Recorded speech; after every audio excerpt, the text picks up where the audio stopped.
Coming up on Network Africa,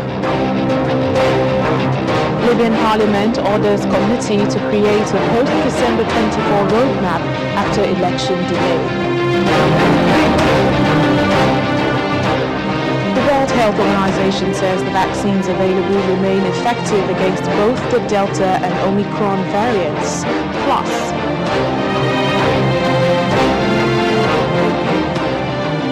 death toll from Madagascar boat accident climbs to 83.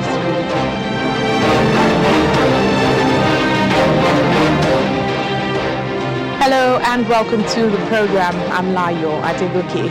Libya's parliament has ordered the formation of a committee to create a roadmap for the period following December 24, when elections were meant to be held, and to submit their proposal within 1 week. The Electoral Commission on Wednesday proposed pushing back the voting date by a month, confirming a delay that had been widely expected amid disputes over the rules, including the eligibility of several divisive candidates. Well, at stake is a peace process that had been seen as the best hope in years of bringing an end to the decade of chaos and violence that has engulfed Libya since a NATO-backed uprising ousted Muammar Gaddafi back in 2011. Large numbers of Libyans had already registered for voting cards for the election in what politicians on all sides in Libya have said is a sign of a strong popular desire for a vote. The Tunisian court has issued a verdict in absentia, sentencing former President Monsef Marzouki to 4 years in prison after he criticized President Kais Saied and called for protests. The court found against Marzouki on charges of assaulting the external security of the state. Mr. Marzouki, who lives in Paris, has described Said's seizure of powers in July as a coup. He called for protests against him and urged that a major international meeting of French-speaking countries be moved from Tunisia. President Said has rejected those accusations that his seizure of powers, suspension of parliament, and plans to change the constitution are a coup. He maintains that he acted to end protracted political paralysis and that a referendum will be held next year on a new constitution, followed by parliamentary elections. Foreign donors needed to help address a looming crisis in Tunisia's public finances that have urged Said to restore normal constitutional order, and he says democracy and freedom of speech are important to their relationship with the North African country.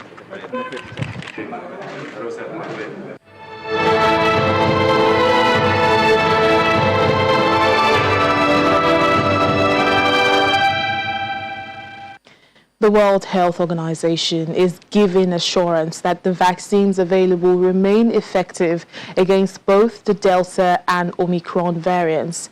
WHO Director General Dr. Tedros Ghebreyesus says the vast majority of hospitalizations and deaths due to COVID-19 are in unvaccinated people and not the unboosted people.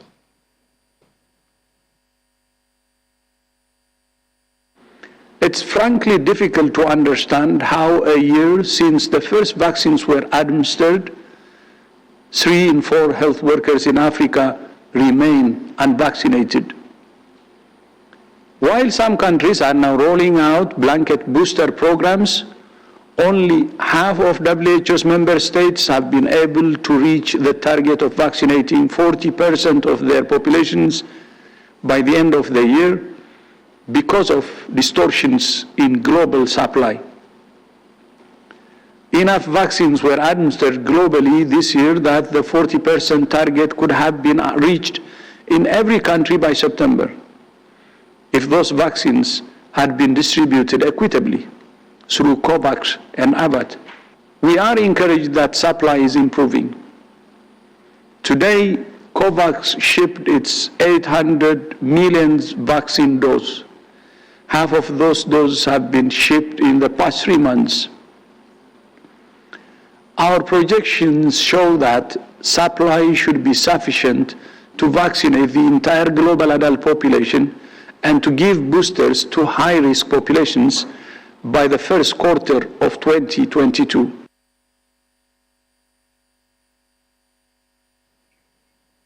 Meanwhile, WHO technical lead on COVID-19, Maria van Kerkhove, says it does not yet have enough data on the new Omicron variant of the coronavirus to be able to say if it is more severe than the Delta variant. She's also cautioning against drawing conclusions from the early data because, quote, "We have not seen this variant circulate long enough in populations around the world, certainly in vulnerable populations," end of quote.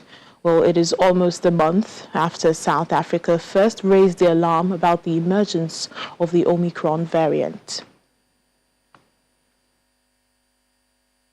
What we are learning about Omicron is certainly we have this increased transmission, but the information on severity is still uncertain. We don't have that complete picture yet, and it is too early to conclude whether or not Omicron is less severe than Delta or is as severe as Delta. But again, we have not seen this variant circulate for long enough in populations around the world, certainly in vulnerable populations. We did learn some information this week that Omicron, as it enters older age groups, older people with Omicron tend to have more severe disease. That's unsurprising. We know people have died from Omicron. It's too early to conclude. And I think that's really critical right now because the data is a little bit messy. A South African study is offering pre-Christmas good tidings about the severity of Omicron as the fast-spreading coronavirus variant forces countries across the world to impose new curbs. A South African study offered some pre-holiday hope about the severity of Omicron on Wednesday. The study by the National Institute for Communicable Diseases, NICD, and major universities, which has not been peer-reviewed, compared South African Omicron data from October and November with data about Delta between April and November. The authors found that the risk of hospital admission was roughly 80% lower for those with Omicron, and for those in hospital, the risk of severe disease was roughly 30% lower. Professor Cheryl Cohen is one of the authors. Still, the authors cautioned against jumping to conclusions. A study by Imperial College London released last week found no sign that Omicron was milder. Meantime, COVID cases appear to have peaked in South Africa's Gauteng province, one of the first places in the world where the variant surfaced. The NICD said there had been a leveling off in 3 other provinces as well, though cases were still increasing elsewhere. It also cautioned that some of the lower case numbers could be due to lower levels of testing during the holiday period. While hospitalization rates in the country have risen, they've so far remained far below the levels seen during previous waves of the pandemic.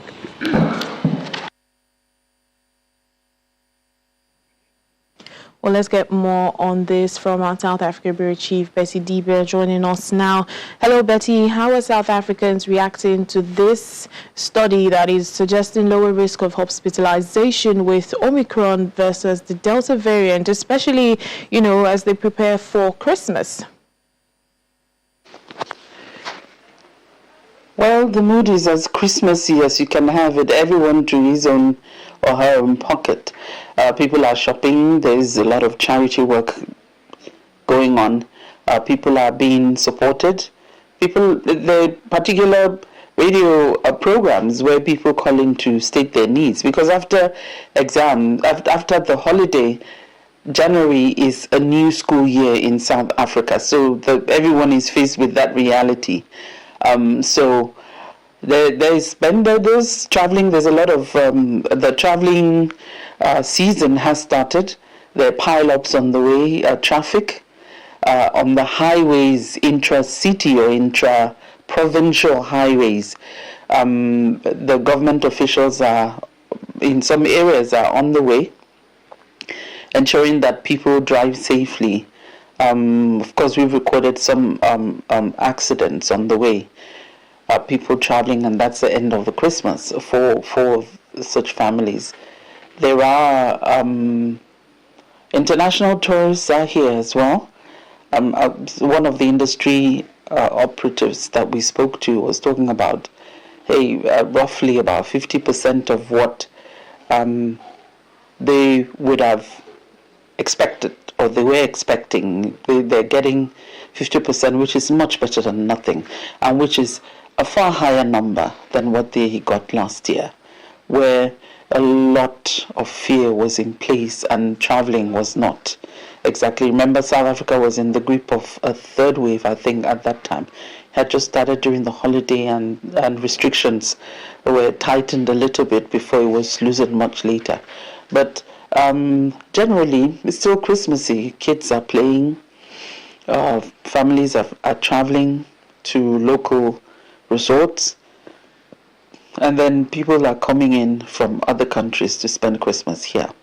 Remember, it's summertime here compared to Europe, where it's winter. And so, generally measured, but it's still Christmassy. Thank you so much. All right, then. Thank you, Betty.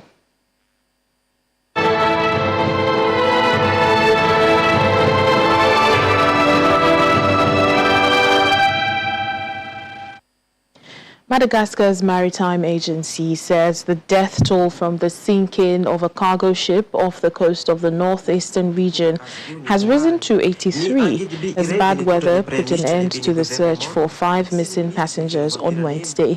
The ship, which was not authorized to take passengers, was overloaded and water flooded the engine before it sank on Monday. However, the search for the 5 remaining missing passengers is to resume on Thursday. One of the search helicopters carrying General Serge Gele, who heads the National Gendarmerie, crashed at sea late on Monday. But thankfully, General Gele was found alive on Tuesday morning after 12 hours, during which time he used the pilot's seat as a float. Well, fishermen eventually found him early in the morning after he called for help. Another passenger from the helicopter mechanic was also found alive, but 2 other passengers are unaccounted for.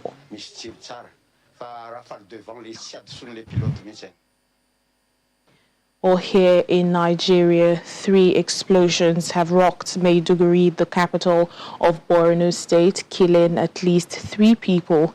8 others were injured in the incident. The explosions occurred in 3 different locations of Bulumkuntu, Ajilari Cross, and Ajayi.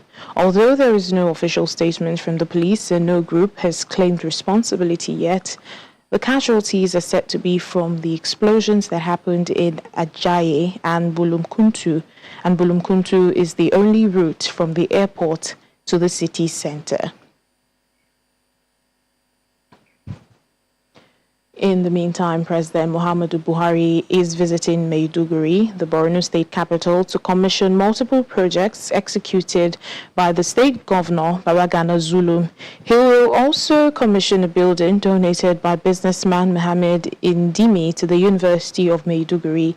Speaking ahead of today's visit, Governor Zulum praised the president for supporting Borno State and making sacrifices so that the people can live in peace, harmony, and progress. He also commended the president for purchasing weapons and other equipment for the military and other security operatives to secure their farmlands for farmers to cultivate their crops across the state. According to the governor, the Buhari administration has spent more than $50 million to generate stable and sustainable power and energy for the people of Borno State. Still ahead on the program. Little cheer as high prices dampen Christmas spirits in Nigeria. Give you more details after the break. Please stay with us. Welcome back to the program. The Lagos State Environmental Protection Agency, in collaboration with the National Agency for Food and Drug Administration Control, NAFDAC, has neutralized and destroyed 260,000 liters of codeine-containing syrup. This was carried out during the inspection and demonstration of La Cepa's mini effluent treatment plant in a bid to discourage environmental pollution and ensure healthy living. While speaking on the objectives of the collaboration, the Director General of NAFDAC, Professor Mojisola Adeyeye, said that the decision to destroy the hazardous drugs is welcomed following mass consumption of codeine-containing syrup by some Nigerian youths and the attendant effects. After a series of meetings between the 2 agencies and scientific considerations, the procedures for safe and efficient destruction of the product were arrived at and agreed upon. This included, first, deactivation of the collected syrup at our own facility in Oshodi using caustic soda before transporting to La Cepa. The agency worked out the logistics of transporting over 260,000 liters of the syrup to La Cepa facilities in batches to cope with the capacity of the La Cepa plant.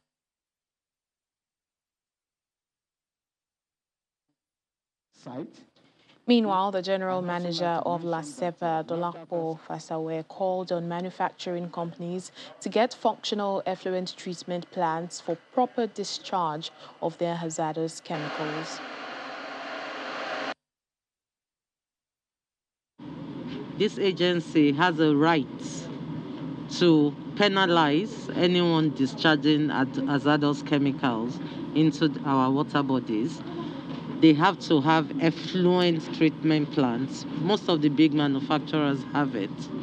And we realized that we were catching people without any standard measurement. So we decided to build our own effluent treatment plants. And if your trade effluents being byproducts of whatever you are producing, does not meet acceptable standards, you pay a fee. We treat it here. We either treat with chemicals by neutralizing, or we do some engineering by sedimentation and using alum and all of that, so that by the time it's flowing through the gutters into the waters, it is safe. A report by the Joint Investigation Visit to OML 29 at Santa Barbara, Nembe local government area of Bayelsa State, indicated that the Aiteo oil spill was caused by sabotage. The investigation committee came to this conclusion after a detailed probe.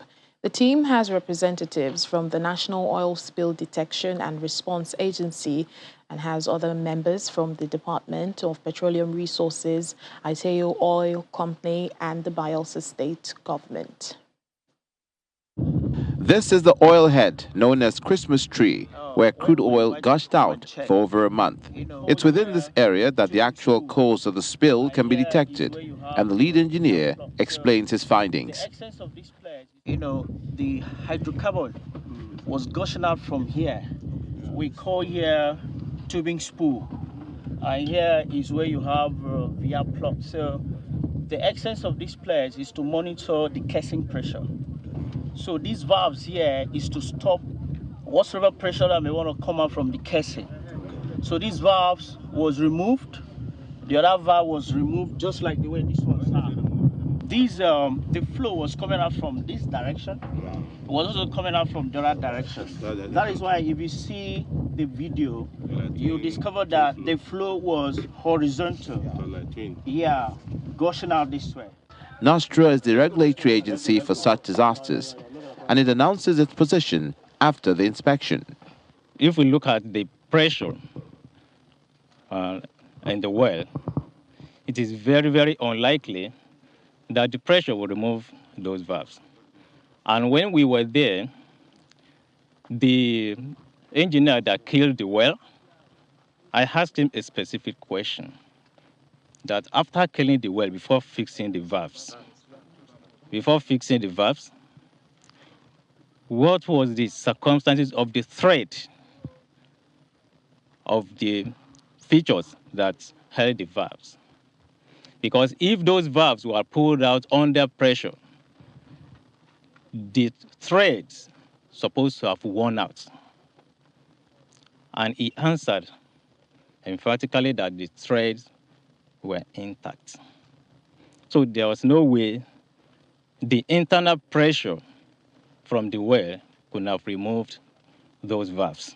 The pressure is not an instant thing. It builds up over time. And if these things are not worn out, and it means it's a surging thing, it's a surge. And what he's saying in addition is that if it has not been building for some time, it will not just come up suddenly. So I think that corroborates what he's trying to say, and that adds to what my colleagues have said. Having announced the result of the assessment, all other representatives of the joint investigation visit affirm that the spill was caused by sabotage. But the representatives of the Bayelsa state government refuse to sign the papers as they disagree with the report. Well, that's it on the program for today. Thank you so much for watching. I'm Layo Adegoke.